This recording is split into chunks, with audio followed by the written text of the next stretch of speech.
ஆமா மாமோ என்னடா மாகாளி வந்தவனா உனக்கு எப்படி நிம்மதியா இருக்கிற? உன்னை அடிக்கிறது 5 நிமிஷம் ஆகாது கண்ணா. நானு நிம்மதியா இருக்கிறேன்.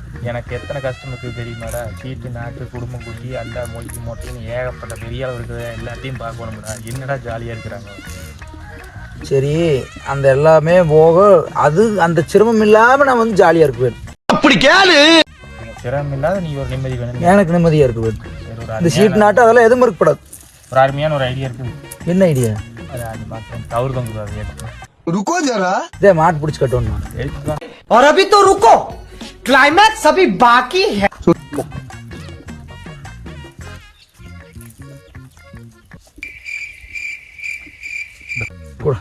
அது அதுக்கு போயினா அதுக்கு பெரிய வேகமாக தெரியல. ஆமா, அது மேல் வாவது தெரியுது, கனமா இருக்குது. கனமா இருக்குது. அந்த வாதில் போய் போட்டு தொங்கிடு. தொங்குனா ஒரே அடியே போயிரு. 4 நாளைக்கு கழுவிட்டு அக்கட்டையை பிரிச்சு போட்டு போயிடுவாங்க. தும்பமில்லா முனையோட எவ்வளவு கடைசி வரைக்கும் சீரழியுது. போய் ஒரு ஐடியா கேட்டேன் பாரு. நீ சாவ சொல்ற கவரை கொடுத்துட்டு